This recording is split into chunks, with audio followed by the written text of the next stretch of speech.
Hello दोस्तों, नमस्कार। Political science learning में आप सभी का स्वागत है। दोस्तों, क्या आपने कभी सोचा है कि एक आदर्श राज्य कैसा होना चाहिए? कौन शासन करने के लिए सबसे उपयुक्त है? महान ग्रीक दार्शनिक प्लेटो ने न्याय, दार्शनिक राजा, गुफा रूपक और लोकतंत्र की आलोचना जैसी अवधारणाओं को प्रस्तुत किया, जो आज भी राजनीति विज्ञान और दर्शन शास्त्र के क्षेत्र में महत्वपूर्ण मानी जाती है।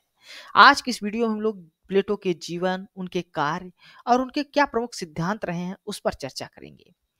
प्लेटो का जन्म 428 ईसा पूर्व एथेंस ग्रीस में हुआ और उनकी मृत्यु 347 ईसा पूर्व में हुई। वे सुकरात के शिष्य और अरस्तु के गुरु थे। उन्होंने एकेडमी की स्थापना की, जो पश्चिमी दुनिया का पहला उच्च शिक्षा संस्थान माना जाता है। उन्होंने कई ग्रंथ भी लिखे, जिनमें तीन प्रमुख ग्रंथ हैं। द रिपब्लिक, इसमें उन्होंने न्याय और आदर्श राज्य की चर्चा की है। द स्टेट्समैन, इसमें उन्होंने कानून और राज्य संचालन पर चर्चा की है। दिलाज, इसमें शासन और समाज के व्यवहारिक नियमों पर उन्होंने ध्यान केंद्रित किया है। प्लेटो की राजनीतिक विचारधारा। प्लेटो को आदर्शवादी दार्शनिक कहा जाता है, क्योंकि वे एक परिपूर्ण यानी आइडियल राज्य की कल्पना करते थे।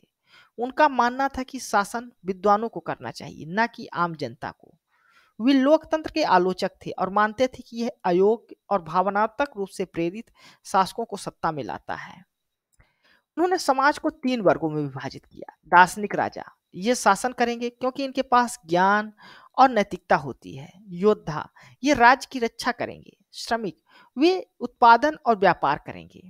प्लेटो के अनुसार एक आदर्श राज्य न्याय, ज्ञान, आत्मसंयम और साहस पर आधारित होना चाहिए। न्याय की परिभाषा। द रिपब्लिक में न्याय का विश्लेषण किया गया है, जिसमें प्लेटो ने राज्य और व्यक्ति को दोनों स्तर पर लागू किया है। उन्होंने न्याय को इस रूप में परिभाषित किया है: हर व्यक्ति को वही कार्य करना चाहिए जिसके लिए वह स्वाभाविक रूप से उपयुक्त हो। यानी कि प्रत्येक व्यक्ति को अपनी कैपेबिलिटीज, योग्यता के अनुसार कार्य करना चाहिए, समाज में योगदान देना चाहिए, तभी समाज में या राज्य में न्याय स्थापित होगा। उनके अनुसार न्याय व्यक्तिगत और सामाजिक संतुलन बनाए रखता है। उन्होंने न्याय की चार विशेषताएं भी बताई हैं। पहला है बुद्धिमत्ता, यह राज्य के शासक में होनी चाहिए। दूसरा है साहस, यह योद्धाओं में होनी चाहिए। तीसरा है संयम, यह पूरे समाज में होना चाहिए। चौथा है न्याय, जब हर वर्ग अपने कार्य को सुचारू रूप से करता है, तब राज्य में न्याय स्थापित होता है। दार्शनिक राजा की अवधारणा देखते हैं। प्लेटो ने कहा, जब तक दार्शनिक राजा नहीं बनते या शासक दार्शनिक नहीं बनते, तब तक समाज में शांति नहीं आ सकती। उनका मानना था कि शासक को सत्य का प्रेमी होना चाहिए, ज्ञान और नैतिकता से परिपूर्ण होना चाहिए, संपत्ति और निजी जीवन से मुक्त होना चाहिए, सत्ता प्राप्त करने के इच्छुक नहीं होना चाहिए। प्लेटो ने एक कठोर शिक्षा प्रणाली की सिफारिश की, जिससे दार्शनिक शासकों को तैयार किया जा सके। गुफा रूपक का सिद्धांत। द रिपब्लिक में प्लेटो ने गुफा रूपक प्रस्तुत किया है, जिसमें उन्होंने अज्ञानता और ज्ञान के बीच अंतर स्पष्ट किया है। यह रूपक समझाता है कि आम लोग सिर्फ छायाओं को वास्तविक मानते हैं, जबकि दार्शनिक ही सत्य को पहचान सकते हैं। यह दर्शाता है कि दार्शनिकों को ज्ञान प्राप्त करने के बाद समाज का नेतृत्व करना चाहिए। लोकतंत्र और अन्य शासन प्रणालियों की आलोचना। प्लेटो ने 5 प्रकार के शासन प्रणालियों को पहचाना है। एरिस्टोक्रेसी, ज्ञानियों का शासन यानी सबसे अच्छा शासन। टीमोक्रेसी, सम्मान और युद्ध प्रियता पर आधारित शासन। ओलिगार्की, धनिकों का शासन। लोकतंत्र, भीड़ तंत्र, जहां जनता बिना ज्ञान के शासन करती है।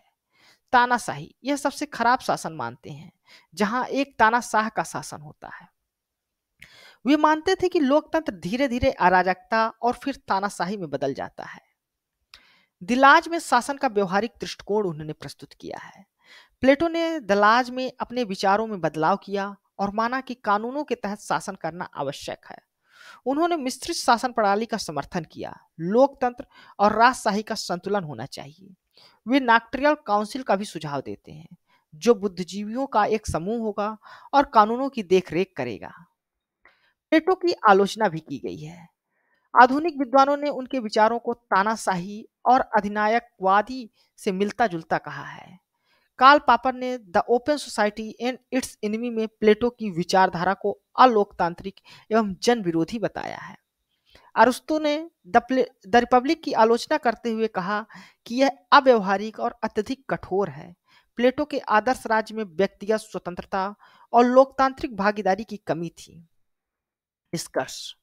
प्लेटो को पश्चिमी राजनीतिक दर्शन का जनक माना जाता है। उनके विचारों ने मध्ययुगीन यूरोपीय राजनीतिक विचारधारा, पुनर्जागरण और आधुनिक राजनीति को प्रभावित किया है। उनकी दार्शनिक राजा और गुफा रूपक की अवधारणाएं आज भी राजनीतिक सिद्धांतों की बहस में महत्वपूर्ण है। हालांकि उनकी कुछ अवधारणाएं अलोकतांत्रिक मानी गई हैं, लेकिन राज, न्याय और शासन के सिद्धांतों पर उनकी गहरी सोच को आज भी सराहा जाता है। धन्यवाद दोस्तों। यह वीडियो आपको कैसा लगा है अपने कमेंट्स के माध्यम से हमें जरूर बताइएगा। साथ ही साथ आप हमारे इस चैनल को सब्सक्राइब कर लें, हमारी इस वीडियो को लाइक करें और अपने दोस्तों के साथ भी शेयर करें। इसके अलावा आप लोग हमारे Telegram channel the political network को भी ज्वाइन कर सकते हैं। Thank you.